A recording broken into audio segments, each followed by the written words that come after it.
Hello guys, કેમ છો? હું નલિન राठौर एक बार फरीवार स्वागत करूँ છું दोस्तों તમારું।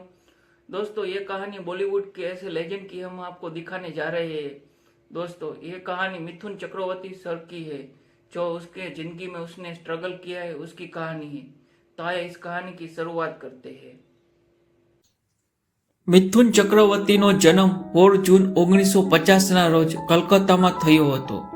તેમના પિતા સૈનિક હતા અને પરિવારની આર્થિક સ્થિતિ સારી ન હતી।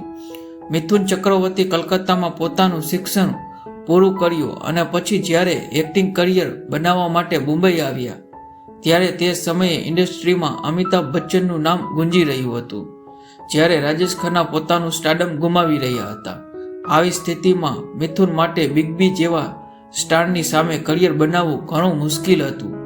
તેમને ઇન્ડસ્ટ્રીમાં એ લિસ્ટની સાથે સ્પર્ધા કરવા સિવાય બીજો રસ્તો પસંદ કર્યો હતો।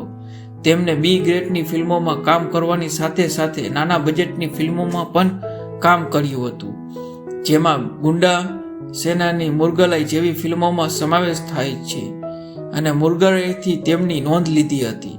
મિથુનની શરૂઆત તબક્કામાં ઇન્ડસ્ટ્રીમાં ઘણું સહન કરવું પડ્યું હતું, પરંતુ આમ છતાં તેમને ઇન્ડસ્ટ્રીમાં પોતાની ઓળખાણ ડિસ્કો ડાન્સર તરીકે આપી હતી।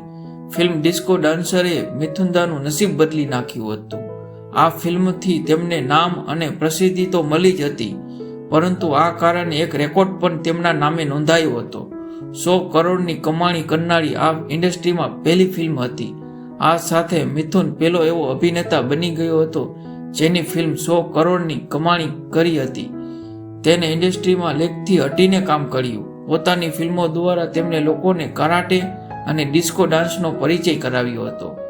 આ પછી તેમને લોકો ખૂબ પ્રેમ મળ્યો અને લોકો તેમને ભારતીય જેમ્સ બોન્ડ અને બ્રુસ લી કહેવા લાગ્યા હતા।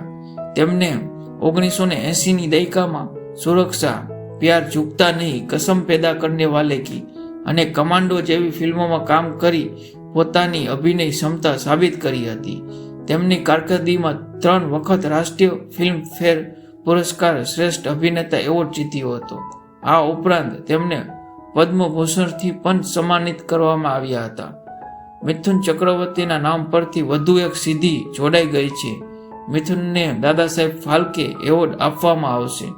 એવું કહેવામાં આવે છે કે નિષ્ફળતા તમારી સફળતા નક્કી કરતી નથી, અથાગ પ્રયત્નો અને સખત મહેનતથી ઘણું બદલી શકાય છે। મિથુન ચક્રવર્તી પોતાની લાઈફમાં પણ કંઈક આવું જ કર્યું છે। 70 અને 80ના દાયકામાં તેમનો સિક્કો फिल्म जगत में बोलतो हतो। दोस्तों आप लोगों को ये कहानी कैसी लगी जरूर बताना, और हाँ हमारे चैनल को सब्सक्राइब करना, बेल आइकन जरूर दबाना, ऐसे ही नोटिफिकेशन आती रहेगी। और दोस्तों इस चैनल पर ऐसे ही मोटिवेशन स्टोरी और संघर्ष की स्टोरी आती रहेगी। तो दोस्तों फिर से मिलते हैं एक नई कहानी और एक नई सोच के साथ। तब तक के लिए जय हिंद, वंदे मातरम।